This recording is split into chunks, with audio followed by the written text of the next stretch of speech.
Beberapa tahun yang lalu di mana kami melayani dua orang aja. Kami melayani dua orang aja dan kami harus pergi ke BSD itu 1 bulan sekitar 1-2 kali. Saya tidak melihat jumlah yang harus kita layani, tetapi saya melihat jiwa yang harus kita layani. Karena berapapun jumlah yang Tuhan berikan buat kita semua, itu adalah kehendak Tuhan supaya kita bisa menjadi berkat buat orang lain. Amin. Nah, Bapak Ibu, belakangan ini sering kita dengar tentang red flag. Ya, red flag itu adalah bendera merah. Apa sih red flag?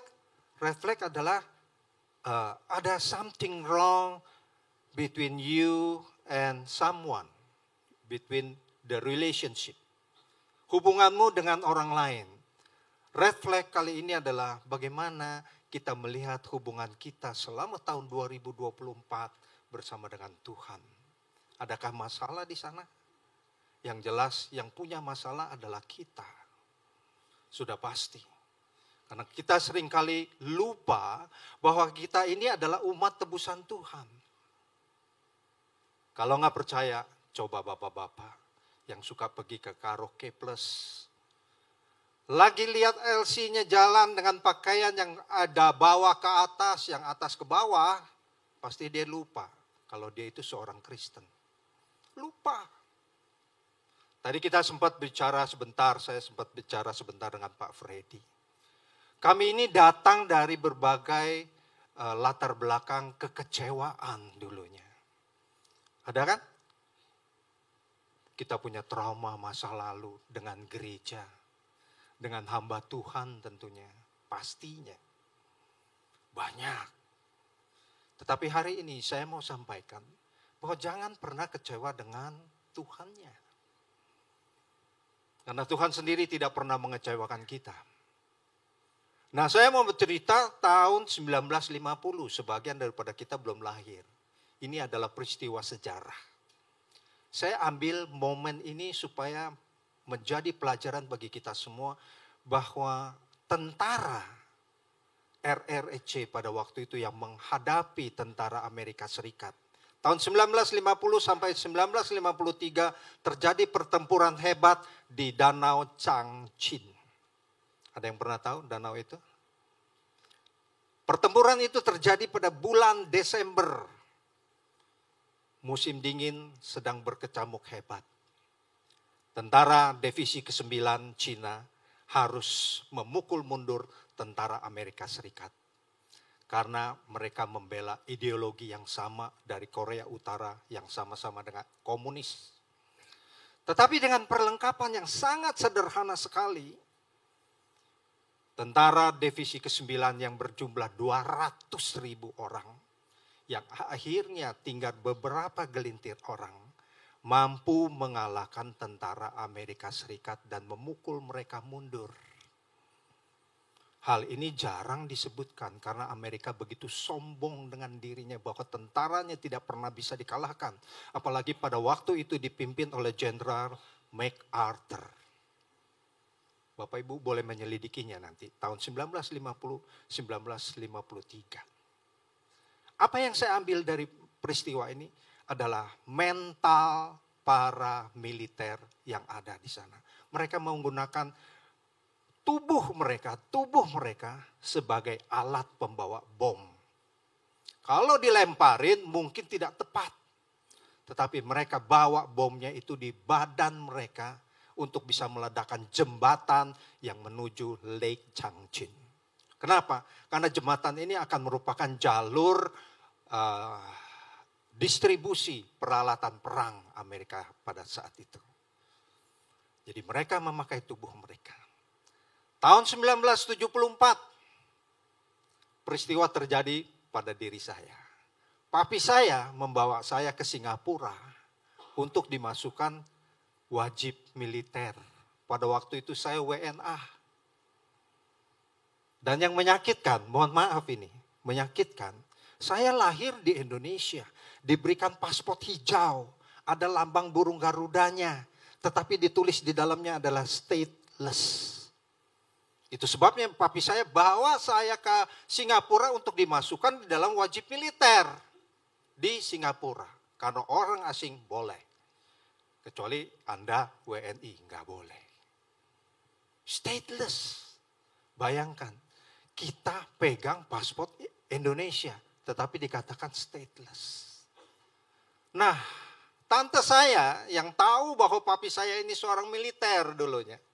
Tahun 1940 sampai 1942, ketika perang terjadi di Cina, Jepang menguasai, mengokupasi Cina, dan papi saya umur 17 pulang ke sana.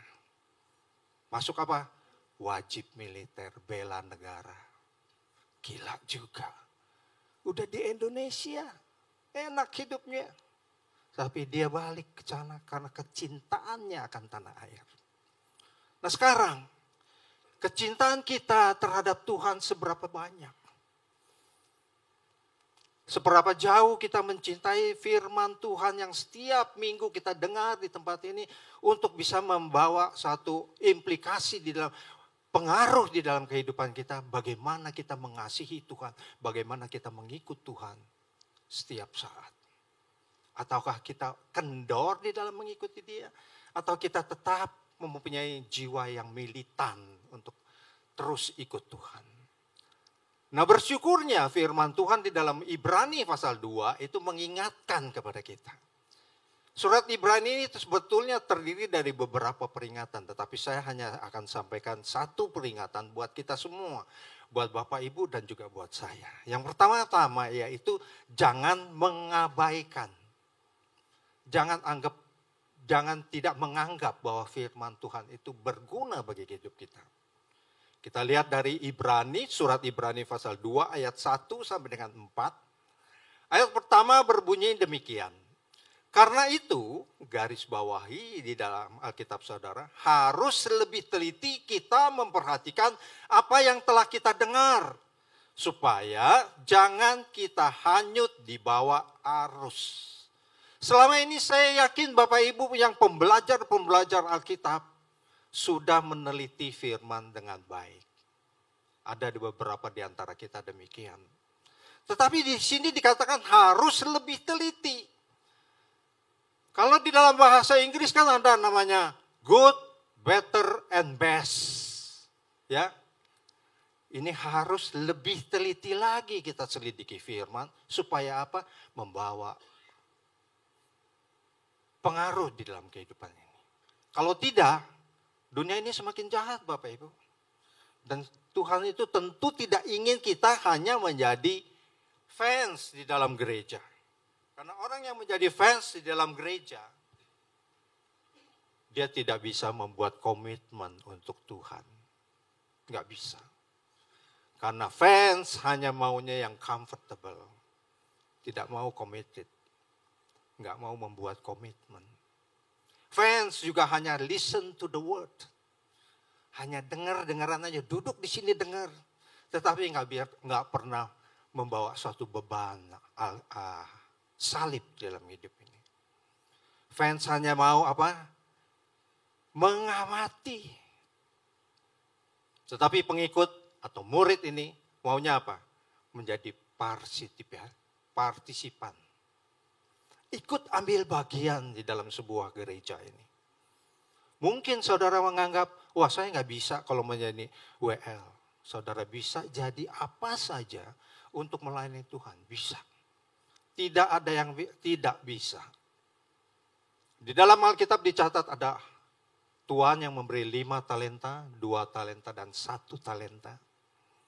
Paling tidak Bapak Ibu punya 1 talenta. Ya kan? Punya mulut enggak? Punya. Mulut ini pakai buat apa?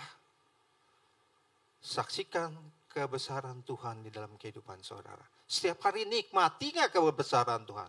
Atau saudara menjadi orang Kristen yang biasa-biasa saja. Tidak pernah menikmati kebesaran, kebaikan, pertolongan Tuhan di dalam kehidupan ini. Sampai di sini kenapa pada diam? Pikir, saya sudah lakukan apa ya buat Tuhan? Saya sudah lakukan apa ya buat Tuhan? Saudara mungkin berpikir, saya sibuk loh melayani dari pagi sampai malam. Kalau di hari Minggu saya sibuk jadi WL, saya bersihin gereja juga, ngatur kursi juga, bahkan mungkin lap-lapin juga di sana, ngatur amplop juga di situ. Semuanya itu baik, semuanya itu baik. Tetapi apa yang menjadi kapasitas kita ini yang harus kita tumbuhkan di dalam kehidupan kita sehari-hari. Ya, saya lanjutkan. Harus lebih teliti memperhatikan apa yang telah kita dengar supaya jangan kita hanyut di bawah arus. Harus lebih teliti, bahasa Yunaninya memakai bahasa seperti ini. Tolong teman-teman tampilkan. Perisos. Perisos itu artinya much more. Saudara sudah spending mungkin 2 jam 1 hari untuk menyelidiki Alkitab. Spending more time with the words of God. Spending lebih banyak waktu dengan firman Tuhan.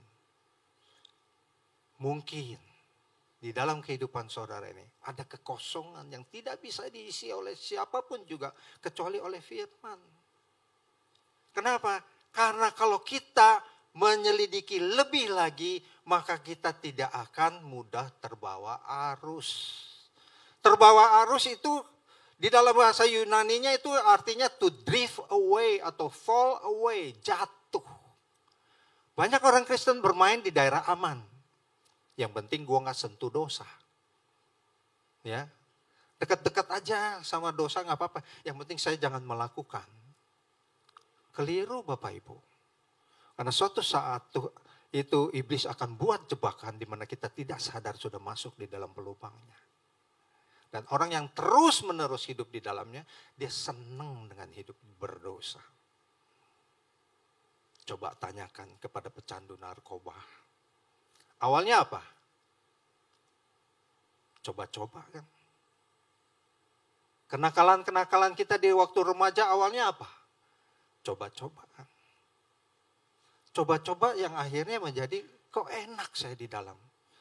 Tuhan gak tegur tuh. Tuhan sepertinya gak lihat. Padahal kita memang sudah ada di dalam dan gak mau keluar. Karena merasa nyaman. Ini yang bahaya buat kita semua. Bapak Ibu sekalian, dikatakan bahwa di dalam bahasa Indonesia masa kini dikatakan harus lebih sungguh-sungguh. Selama ini sudah sungguh-sungguh, harus lebih sungguh-sungguh. Supaya jangan drift away, jangan fall away. Itu maksudnya surat Ibrani pasal 2 ayat 1 itu. Nah, di dalam Yakobus pasal 1 ayat 25 dikatakan begini, kalau kita menyelidiki firman itu dengan benar. Yakobus pasal 1 ayat 25. Tetapi barang siapa meneliti hukum yang sempurna, yaitu hukum yang memerdekakan orang, dan ia bertekun di dalamnya, jadi bukan hanya mendengar untuk melupakannya, tetapi sungguh-sungguh melakukannya, ia akan berbahagia oleh perbuatannya. Kenapa dikatakan berbahagia? Nanti kalau Bapak Ibu baca surat Roma, ya di sana ada hal daging dan hal dipimpin oleh roh. Karena hukum yang memerdekakan orang adalah hukum yang memerdekakan kita dari hukum dosa dan hukum maut. Itu hukum apa? Hukum kasih Allah. Kalau kita dibebaskan, kita menjadi orang yang bebas untuk melakukan kehendak Tuhan dengan kekuatan, dengan iman yang datang daripada Tuhan. Karena banyak orang yang masih dibelenggu di dalam dosa, nggak bisa melakukan ini. Mereka masih terbelenggu oleh dosa dan mereka harus dilepaskan dulu dari ikatan-ikatan dosa, baru bisa merasa, oh gue bebas. Karena gue bebas dibebaskan oleh hukum kasih daripada Tuhan. Karena hukum maut dan hukum dosa itu membawa kita kepada kematian. Ibrani pasal 2 ayat 2. Sebab kalau firman yang dikatakan dengan perantaraan malaikat-malaikat tetap berlaku, dan setiap pelanggaran dan ketidaktaatan mendapat balasan yang setimpal, ayat 3-nya berbunyi, bagaimanakah kita akan luput jikalau kita menyia-nyiakan keselamatan yang sebesar itu, yang mula-mula diberitakan oleh Tuhan dan oleh mereka yang telah mendengarnya kepada kita dengan cara yang dapat dipercayai.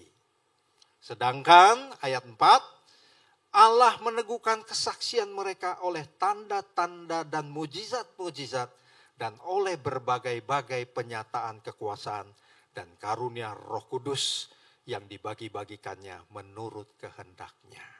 Nah, pasal 2 dari Ibrani ini tentunya diawali dengan pasal 1. Pasal 1 itu kan dikatakan, ayat 1 dari Ibrani pasal 1, setelah pada zaman dahulu Allah berulang kali dan dalam berbagai cara berbicara kepada nenek moyang kita dengan perantaraan nabi-nabi. Ini bercerita tentang apa? Ada yang tahu? Bercerita tentang apa? Bercerita tentang Tuhan kita Yesus Kristus yang belum lama kita rayakan hari Natal itu. Jadi sejak zaman purbakala, sejak zaman perjanjian lama, Allah make para nabi, Allah make para malaikat untuk berbicara kepada umatnya tentang nanti akan datangnya juru selamat. Dan di zaman ini, Tuhan sendiri yang berbicara kepada kita melalui firman-Nya di dalam perjanjian baru. Kalau melalui nabi kita percaya. Dan bangsa Israel memang banyak yang tidak percaya. Karena mereka adalah bangsa yang tegak tengkuk. Tetapi anaknya sendiri yang diutus. Dari surga turun menjadi manusia. Bapak Ibu tidak mau mendengarkan dia, mau mendengarkan siapa lagi? Orang selalu berkata gini. Kalau Tuhan tidak bisa menolong, pasti ada pribadi lain yang bisa menolong. Lah, saya kembali bertanya, kalau Tuhan aja gak bisa nolong, mana ada dukun yang tersakti di dunia ini yang bisa nolong? Saudara mau minta siapa lagi? Apakah ada pribadi lain yang bisa menolong kita? Tentu tidak ada. Karena ini sudah diceritakan di dalam Ibrani ini untuk mengingatkan kepada kita, jangan dilupain ini nih loh. Setiap tahun kita merayakan perayaan Natal, yes pasti. Tetapi setiap tahun juga kita harus merefleksikan diri kita, seberapa jauh hubungan kita dengan Tuhan ini berjalan dengan baik. Apakah ada red flag-nya di sana? Masih ada gangguannya di sana. Dan gangguannya jelas adalah dosa kita, Bapak, Ibu, dan saya. Yang menjadi penghalang akan doamu adalah dosa-dosamu. Dosa-dosa kita. Sehingga doa ini terhalang. Karena Tuhan tidak bisa melihat itu dosa di dalam kehidupan manusia.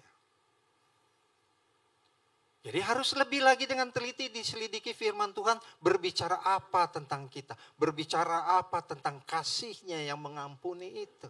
Berbicara apa tentang kedatangannya ke dunia ini. Tentang kerajaannya yang nanti akan turun ke dalam dunia. Kalau kita cuma cerita berita Natal tanpa cerita nanti kedatangan Tuhan yang kedua kali, ceritanya nggak lengkap. Dan putus. Dan kita tidak punya harapan. Pengharapan kita apa? Nanti kita akan melihat kedatangannya di dalam kemuliaannya. Untuk menjemput siapa? Menjemput saudara dan menjemput saya sebagai saleh-salehnya. Jangan ada yang tertinggal.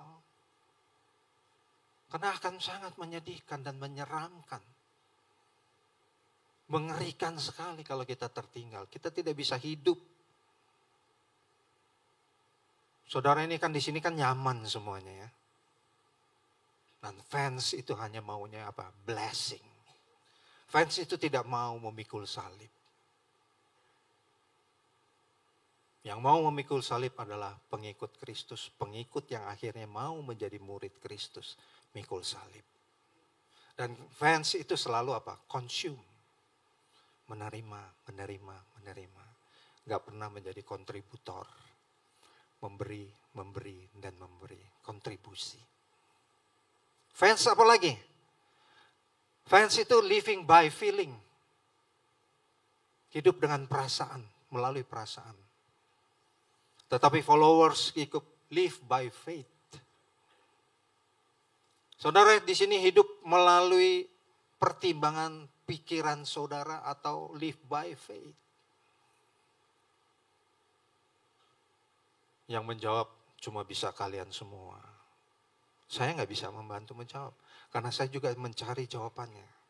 Setiap langkah saya ini live by faith atau live by my feeling. Kalau saya hidup dengan feeling, saya cuma jadi fans doang. Nggak menjadi followers of Christ. Apalagi? Nah, fans itu follow the crowd. Ya, di mana orang banyak, woi di situ katanya ada Tuhan, berbondong-bondong mereka pergi ke sana. Oh di sana ada Tuhan, di sana kita pergi ke sana. Tetapi followers live by apa? Follow siapa? Followers follow siapa Pak? Follow Christ. Kita harus mengikut Tuhan, mungkin jalannya susah. Mungkin jalannya berduri, membuat kita berdarah-darah. Memikul salib itu tidak mudah. Ada seorang pemuda satu saat berteriak bahwa salibnya terlalu berat. Ini saya pernah ceritakan, tapi saya akan ceritakan lagi. Supaya jangan saudara ini milih-milih salib. Salibnya terlalu berat, dia bilang sama Tuhan. Dan Tuhan bawa dia ke dalam satu ruangan yang besar. Di dalamnya banyak salib-salib. Ada salib yang besar, ada salib yang kecil. Salib yang lebih kecil dari salibnya diangkat. Salib dia taruh di depan pintu ketika dia mau masuk. Dia letakkan, Tuhan ajak dia masuk ke dalam satu ruangan yang penuh dengan salib. Untuk dia pilih salib yang lain. Pemuda ini mengitari ruangan itu. Melihat ada salib yang indah tetapi susah diangkat, berat. Lebih berat daripada salibnya yang ditinggalkan di depan pintu. Sampai akhirnya habis seluruh ruangan itu dia jalani. Tidak ada satu salib pun yang diambilnya. Melainkan dia keluar dari pintu yang sama. Salib yang tadi dia tinggalkan di luar ruangan itu. Yang dipikulnya kembali. Jadi saudara dan saya punya salibnya masing-masing. Dan saudara jangan lihat, oh salibnya Pak Handoyo kayaknya lebih enteng nih. Kita tukeran yuk. Ini bukan tukeran pinjam mobil. Tidak ada salib yang lebih enteng daripada salib yang saudara sedang pikul sekarang. Bohong kalau dikatakan ada salib yang lebih ringan. Karena Tuhan tahu batas kemampuan kita untuk memikul salib.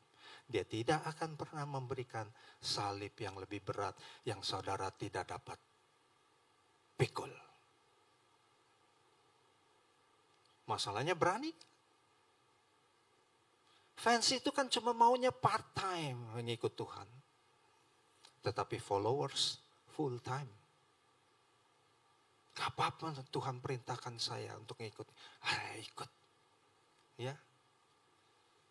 Fans cuma mau pakai apa? Mau pakai mahkota, dipuji orang, pelayanannya hebat, luar biasa. Bisa menyentuh ribuan orang punya hati, mereka bertobat. Tetapi followers apa? Followers carry the cross. Ya, followers itu ngimikul salib. Bukan mau mahkotanya doang. Mahkota mah nanti semua kita akan dapat kalau kita memang ikut setia. Dengan setia kepada Tuhan. Seperti Paulus katakan, aku berlari-lari kepada panggilan surgawi. Aku telah menyelesaikan satu pertandingan yang baik. Sekarang bagiku tersedia apa? Mahkota kehidupan. Selesain dulu dong pertandingannya. Baru terima mahkotanya. Lah baru separuh kalau yang mau terima mahkota bagaimana sih? Gak ada yang separuh jalan terus terima mahkota. Kita semua akan terima. kalau kita menyelesaikan pertandingan dengan baik. Ya. 1 Korintus pasal 15 ayat 58 firman Tuhan katakan apa? 1 Korintus 15 ayat 58, karena itu saudara-saudaraku yang kekasih, berdirilah teguh. Kalau saudara berdiri teguh artinya tidak mudah digoyangkan oleh angin pengajaran apapun juga. Akhir-akhir ini banyak kan tuh angin pengajaran. Berdiri teguh, jangan goyah. Giatlah selalu dalam pekerjaan Tuhan. Sebab kamu tahu bahwa dalam persekutuan dengan Tuhan, jerih payahmu tidak sia-sia. Kita semua akan menerima upah. Kalau kita sudah berdiri teguh, enggak goyah, giat dalam pekerjaan Tuhan, bahwa kita akan menerima upah. Tuhan itu bukannya Tuhan yang gratisan. Oh iya ya, thank you, Einstein, bye-bye. Enggak ada. Pak Edward, thank you ya sudah melayani. Bye, see you Pak. Nextnya layani lagi ya Pak. Enggak. Tuhan sediakan upah buat kita. Masalahnya setia enggak dulu? Kalau enggak setia, gimana bisa menerima upah? Kesetiaan itu adalah menjadi barang langka saat ini. Banyak pendeta hebat. Banyak pendeta pinter berkhotbah. Banyak gereja besar-besar. Saya bukan trauma dengan gereja besar, bukan. Banyak. Tetapi pendeta yang setia sampai akhirnya itu sedikit. Tuhan katakan apa? Barang siapa setia mengikut aku pun tidak akan pernah melupakannya. Saudara tidak akan pernah merasakan, you will never walk alone. Beberapa kali saya memang dikecewakan oleh hamba Tuhan. Tapi saya gak pernah mundur di dalam melayani Tuhan. Tuhan gak pernah kecewakan saya kok. Kalau Tuhan yang kecewakan, mungkin baru saya akan mundur. Tapi nyatanya di dalam pelayanan ini gak pernah mengecewakan. Kami dari keluarga yang bukan Kristen. Kakak nomor 2 saya yang pertama kali menjadi Kristen. Dan perjuangannya itu bukan ringan. Ketika kakak saya sedang beribadah seperti ini, datanglah papi mami saya, kakak saya dicokok, langsung diseret keluar. Nggak pakai nunggu ibadahnya selesai. Tetapi dia setia kok. Setiap malam dia berlutut dan berdoa sambil menangis. Dan saya sebagai adiknya lihat, saya belum Kristen. Ada sesuatu yang berbeda di dalam kehidupannya. Dia mengalami penganiayaan. Dia mengalami namanya penghinaan di depan-depan orang lain. Kalau anak sekarang begitu, wadah. Orang tuanya bisa dihajar sendiri sama anaknya. Di tetangga saya ada satu anak bermasalah. Orang tuanya, mohon maaf karena tidak ada di sini, jadi saya ngomong. Orang tuanya punya 3 anak dari 3 laki-laki yang berbeda. Tetapi opanya yang itu teman saya ini, orang yang generous. Anakmu aku ambil. Anaknya yang kedua, bapaknya lain, diambil juga. Dipiara, disekolahin. Tetapi karena mamanya memang punya masalah. Si A itu punya masalah dengan kehidupannya. Anaknya itu terdampak oleh masalahnya. Satu saat anak ini ambil pisau, mau tusuk mamanya sendiri. Dia tidak bisa mengontrol emosinya. Anak baru 9 tahun. Lebih besar dari cucu saya sedikit. Tetapi sudah bisa seperti itu. Saudara bayangkan kalau kita tidak memagari hidup kita dengan firman Tuhan. Apa yang terjadi di dalam rumah tangga kita nih? Apapun bisa terjadi. Ngeri ya. Anak 9 tahun mau tusuk orang tuanya. Dan sudah ada juga itu memang beberapa waktu yang lalu. Cuman saya belum pernah dengar kalau tukang es itu nusuk orangnya. Tukang es bisa nusuk orang yang menghinanya. Belum pernah dengar saya. Wah, nggak ada yang baca berita kayaknya. Nggak ada yang ngikutin ya. Nggak ada yang tahu ya, tukang es punya masalah. Nggak ada yang tahu. Wah, nggak ada yang tahu Pak Wigan tukang es ada masalah loh. Ada yang tahu? Pak Yusuf ngangguk-ngangguk. Ya, kita tidak ada yang pernah tahu bahwa apapun bisa terjadi di sekeliling kita. Kita ini bagaikan kapal Bapak Ibu. Kapal itu kan harusnya ada di air. Kalau kita ini bagaikan kapal, air itu bagaikan dosa. Kita selalu hidup di tengah-tengah kehidupan berdosa. Tetapi kapal itu kan gak bisa ditenggelamin oleh air itu. Kecuali airnya masuk ke dalam kapal. Dosa masuk ke dalam hidup Bapak Ibu sekalian. Saudara akan tenggelam. Kita pasti akan tenggelam. Mau cepat, mau lambat. Titanic kapal yang begitu besar, yang begitu dibanggakan oleh nakodanya. Kapal ini tidak mungkin akan tenggelam. Tetapi nyatanya di lautan utara menabrak karang gunung es, merobek lambungnya. Dan kapal itu tenggelam, memakan jiwa 3.000-an orang. Kehidupan berdosa itu seperti itu. Dia masuk pelan, merangsek sedikit demi sedikit. Membuat kita lupa bahwa sesungguhnya ini kita adalah umat ketebusan Tuhan. Membuat kita lupa bahwa kita hidupnya ini sudah dibayar lunas oleh Tuhan.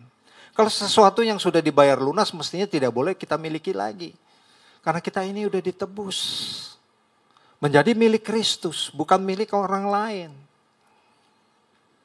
Bukan milikmu juga. Hidupku bukannya aku lagi, melainkan Kristus yang hidup di dalamku. Itu yang mestinya terjadi bagi setiap orang percaya. Supaya apa? Supaya nanti ketika kita menghadap tahtanya, kita tidak akan menunduk malu. Melainkan kita akan mengangkat kepala kita. Kita akan melihat kemuliaannya yang sesungguhnya. Berani gak? Punya gak keberanian itu? Kalau sekarang kita masih hidupnya ya so-so. Memang kehidupan rohani itu harus dijalani dengan kemilitenan. Seperti tentara yang tadi saya bilang. Mereka ada yang mati sebelum bertempur, kedinginan. Bapak Ibu boleh melihat filmnya, itu luar biasa. Di situ kalau manusia biasa yang ideologinya kayak yang katanya komunis, tetapi bisa membela negaranya dengan begitu luar biasa, kita ambil sikap mereka. Sebagai orang Kristen yang berani mempertaruhkan hidup untuk membela Injil. Saya gak minta saudara nanti berdiri di tengah-tengah pasar. Bertobatlah. Kerajaan surga sudah dekat. Saya yakin. Saudara pulang akan bonyok. Digebukin orang-orang sepasar. Tetapi apa yang bisa kita lakukan di dalam kehidupan sehari-hari ini?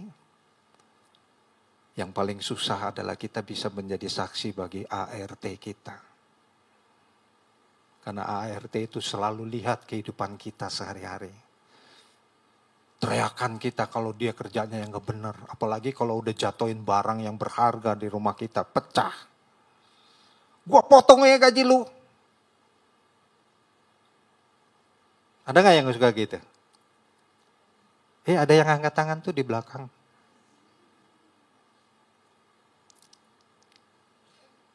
Ya. Paling susah memenangkan jiwa ART kita di rumah. Kenapa? Karena memang kelakuan kita yang asli kelihatan kalau di rumah. Nah, selanjutnya. Ini surat Ibrani sebetulnya ada 5 peringatan. Cuman waktu juga yang akan misahkan kita ya. Kalau 5 ini nanti kita pulangnya jam 3. Mau? Enggak kan? Nah, yang kedua adalah sebetulnya jangan meragukan firman-Nya. Dari Ibrani itu, dari Ibrani pasal 3 ayat 12 sampai ke 13 ayat 4 dan ayat 4 sampai ke 11. Nah itu jangan meragukan firman-Nya. Banyak orang sekarang ini, orang Kristen sendiri, meragukan firman-Nya. Apa benar sih?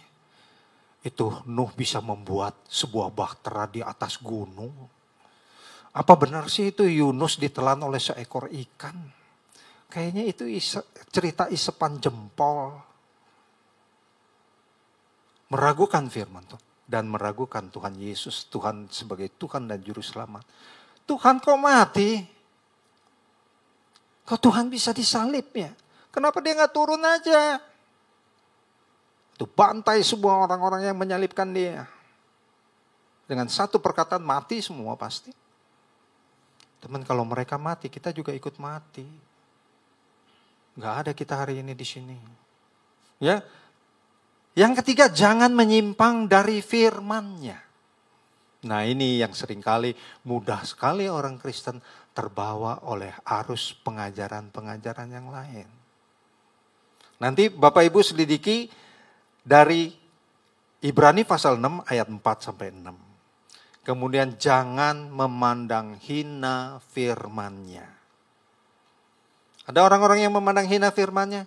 Oh ada. Ada. Udah, gak pakai Tuhan-Tuhanan lagi. Tuhan moyung.